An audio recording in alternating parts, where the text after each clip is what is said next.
here is your introduction to Dark Souls to make this initial jumping off point a little smoother for you. So the moment you hit new game, it brings you to the screen to create your character. Like most games, enter in whatever name you want. It doesn't matter, nobody's ever going to use it.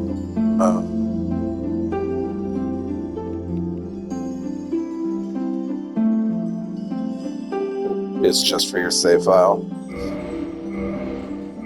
Alright, so class, this is your first major decision that you have to make, and the game really doesn't give you fucking any direction whatsoever about what to do other than showing you the stats on the left. So a quick breakdown of all of the stats and what they mean and what to do with each one. So level, of course, is just your level. Vitality is your HP. Attunement is your ability to memorize and use spells if you pick a mage class or if you study magic. So attunement allows you the ability to use more spells.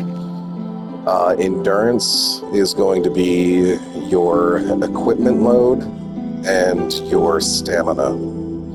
Strength is your ability to wield strength scaling weapons, and I'll get into more detail about the weapon scaling when we get to that point. Dexterity is your ability to wield dexterity scaling weapons. Resistance, ignore that, pretend like it doesn't even exist. All resistance does increases your ability to withstand poison, but the way poison works in this game, you're just going to rock out with being poisoned until you get to a safe spot where you can cleanse yourself and then heal. If any point you put into resistance is a completely wasted point. Intelligence is your ability to cast spells, and faith is your ability to cast miracles, which is just a different type of magic. So if you want to do a mage character, you would level strength and faith. If you wanted to do a melee character, if you wanted to do a mage character, you would level intelligence and faith. A melee character, strength and dexterity are the ones you want to focus on. Strength, the weapons deal more power. Dexterity, you can move faster with the weapons, but they don't deal as much damage. They're not quite as powerful. So really going into a character, you want to kind of decide before you play what kind of character you want to build. Do you want to do magic or do you want to do melee? If you try to do both, you're gonna have a bad time. You kind of got to pick one path. I always, in every single Souls game, and these stats and these playstyles are the same across every single Souls game. The first time I play a game, I always use a melee character. 99% of the time, it's a strength-focused character, just because I really like using the greatsword and other strength-scaling weapons. And then on my subsequent playthroughs, I will do a mage character, just to kind of get a feel for all the different playstyles. Mage characters can be extremely OP and kind of like an easy mode, since everything is a ranged attack. With strength and dex characters, you really have to get in there, dodge, bob and weave. So if you go through the different classes, the only thing you're really going to really focus on leveling throughout the entire playthrough is vitality, endurance. You want to get those up to level 40 or 50. And then whether you're playing a strength or whether you're playing a melee character or a mage character, you're going to do either strength and dex or intelligence and faith. Those are the only things you're going to be dumping points into. So the different classes, warrior, you see primarily has strength and dex. Intelligence and faith is lacking. Knight, it's a little bit more of even across the board. Wanderer, it's primarily your dex character. Thief is also a dex character with a little bit of intelligence and faith. Bandit, I mean, a little bit more in strength, a little less in dex. That might not be it. Hold on, they have a 12 vitality. 11 vitality. I usually always start off as a warrior. I'm just kind of looking at the other ones because I don't really pay that much attention to them. I start off as a warrior in this one. The classes are different than the other ones, but of course, sorcerer. Pyromancy is a type of magic that doesn't require intelligence or faith for the most part. Cleric is faith-based. Deprived is the challenge mode. It's the only one that starts off as with nothing. Your character you pick also determines what weapon you start with. So you got club, mace, axe. Alright, so I'm going to recommend starting off as a warrior for the strength and dex, and just because it's what I usually do. Alright, it's a gift. So gift is just an item that they give you. So Goddess Blessing, it's just a full heal. It's kind of waste because you're going to have your Estus Flask to heal anyway. Black Firebomb, it's just like a weak bomb, but you get enough of them pretty early in the game. Twin Humanities, it can heal you, it can give you humanity. I'll get into that later. But you get that pretty early in the game. Well, you get that constantly throughout the game. Binoculars, you get that right at the beginning of the game. Pendant is literally useless. It's just a joke. Master Key is kind of the only option here. It gives you the ability to unlock certain basic doors that don't require a special key. And even though every door can be unlocked, you can find a key for it. Every door can be unlocked in the game. The Master Key is just going to help you out a lot in certain situations. So ignore everything else and just select Master Key. Physique, don't matter. You can go through here and customize your character if you want. Doesn't really matter. And that is going to be the character selection. Just select Master Key, select Warrior, and let's jump into it.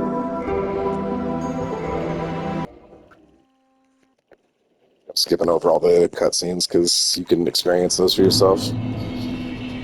Alright, so the tutorial area in this one is the Undead Asylum. When you first start off, pick up the key, it gives you the key. Alright, so, I mean, you hit the touchpad or the options button to bring up your menu up here in the top right, and you have these different options.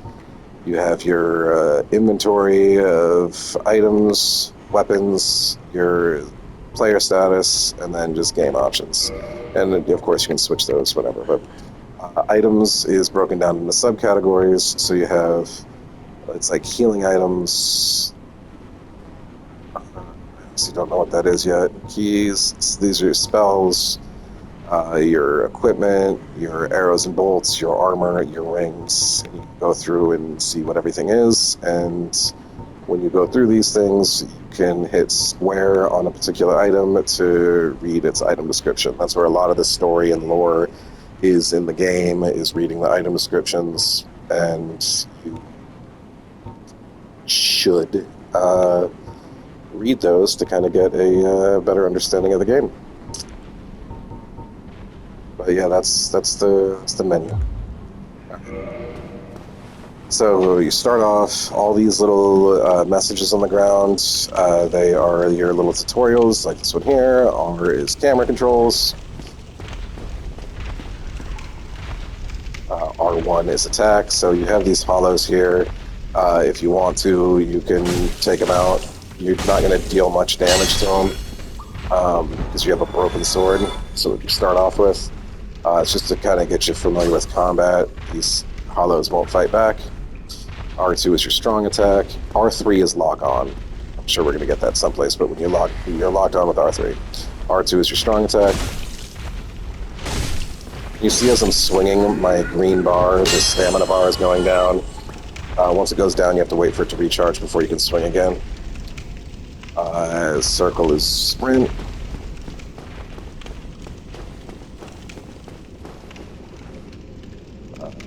R3 is lock on.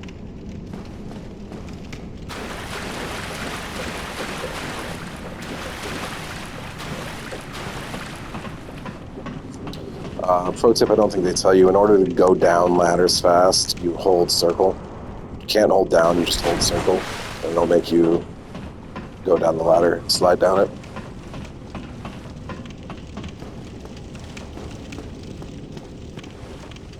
Breath of Bonfire recovers HP.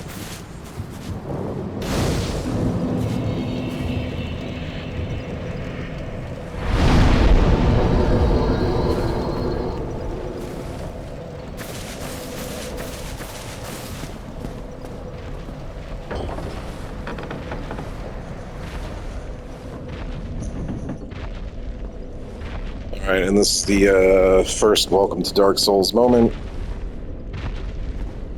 So that says a plunging attack ahead. It says get away. So here is the Asylum Beam. Now, if you want to, you absolutely have the ability to sit here and try to fight this thing, but if you see, I'm only doing 2 damage with every swing.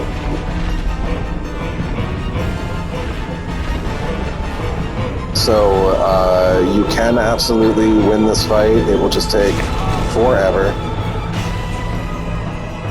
So the whole actual point of this fight is to teach you that sometimes it's best to just run away. If you try to... that fight, you're meant to die and lose, and you realize that sometimes it's better to just run away if the boss is too big. Or the enemy is too hard. That's the point of that little moment right there, is to kick your ass and tell you to run away. We have another bonfire right here.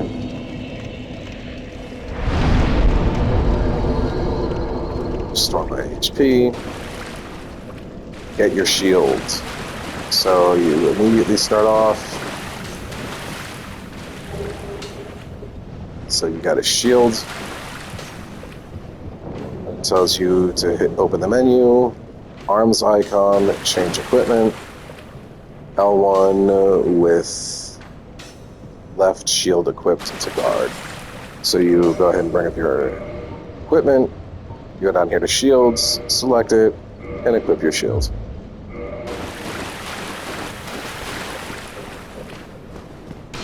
And now, you can't get us with the arrows. And way up here, we have our longsword, our first weapon. So now we're going to do the same thing. We're going to go to equipment, take off our broken sword, and put on our longsword. And now we can actually do some damage. So yeah, if you have multiple shields or multiple items equipped, you can hit left and right. Just like in Last of Us and a lot of other games. But we don't have multiple weapons equipped right now. So now we're going to go ahead and fuck up that hollow.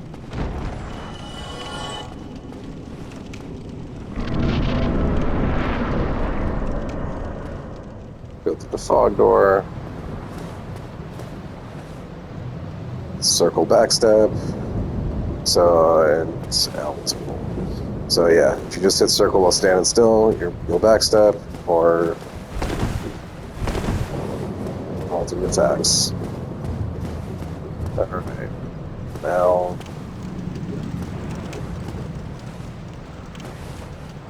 see at the top of the stairs, that ball there? It'll fuck you up. Knocks down this wall right here. Go back here. Talk to homeboy. He will give you your task and an Estus flask. That is your healing item. And gives you a key to get to the second floor. I think there's just a locked door down here, it looks like, though. Yeah, it's just a locked door. Oh, no, it's not locked.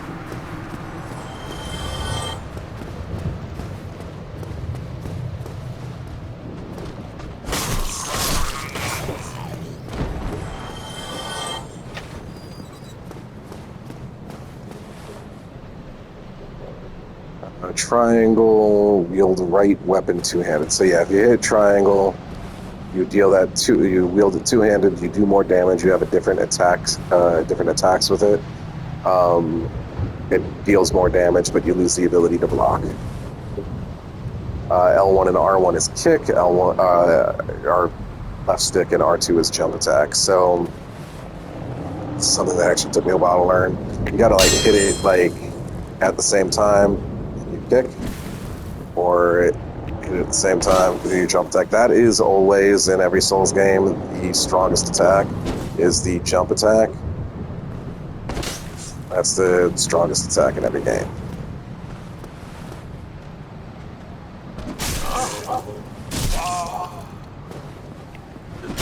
Let's see if I can actually fucking nail it. There we go.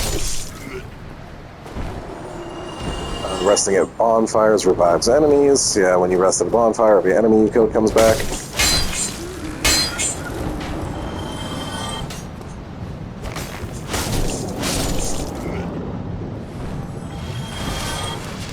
Squared heal. R1 while falling and does a plunging attack. Important little tidbit right there. R1 behind enemy is a critical hit, and L2 to parry. And then after you parry, R1 to do a critical. Let me see if I can nail this. There we go. If you can get the timing down on parries, things will be a lot better for you. It's not mandatory, but it is definitely a good skill to learn, because that is essentially how you beat the final boss. And so fog gates usually lead to, there's usually one that cuts the level in half, and then there's one that leads to a boss. So we're going to go ahead and do our plunging attack, take off a good 30% of his health. Now we're going to go ahead and get to work.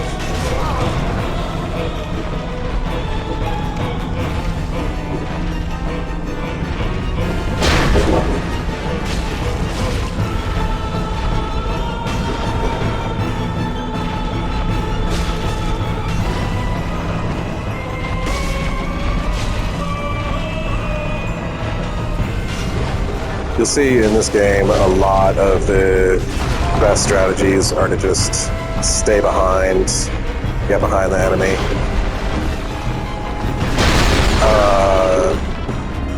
Don't do what I just did.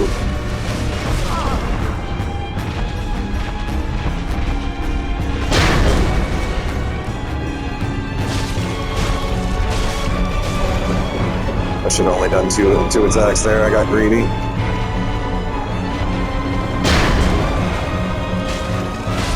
There you go. Your first Dark Souls boss is defeated.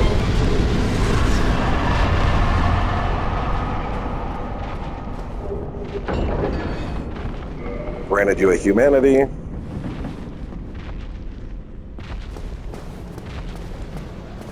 Alright, so up here before we leave the area, there are two things. One, when you come up here, go immediately left, run around here, and grab this soul item. That just gives you currency. And over here on the right is a little trading crow. Oh, he's not saying the thing.